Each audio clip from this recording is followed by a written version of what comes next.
The Robot and the Bluebird by David Lucas. There once was a robot with a broken heart. They did their best to fix him, but it wasn't any good. So he was sent to sit on the scrap heap with all the other old machines. He tried talking to them. He said, "My heart was broken, you know." But they didn't answer.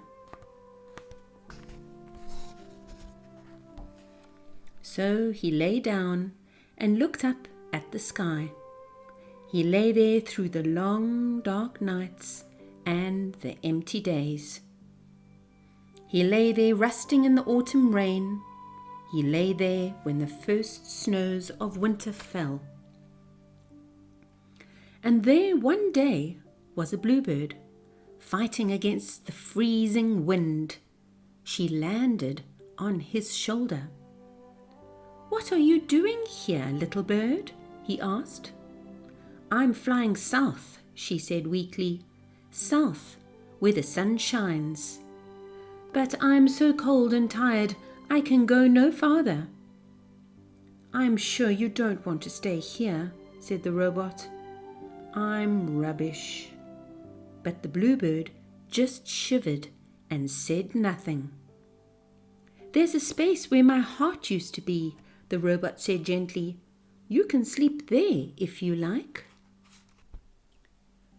So the bluebird settled down to sleep on a nest the robot made. And as the robot looked out into the night, he was astonished to feel as if he had a warm, living, beating heart. And when the bluebird fluttered, he felt as if his own heart were fluttering. The next morning, the door to his heart opened, and the bluebird sang sweet and bright in the icy air.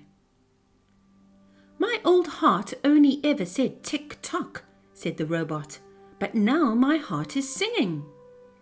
And the bluebird flew a little way up into the air, and the robot felt like his heart was flying. And, creaking, he got to his feet and danced a creaking, clanking dance. "I wish I could live in your heart," said the bluebird, "but I'll die of cold if I stay here. Winter has come so soon, and I still have so far to go. I don't even know if I have the strength," she said sadly, settling in his hand. "Then let me carry you," said the robot. "I'll carry you in my heart and shelter you from the cold and storms."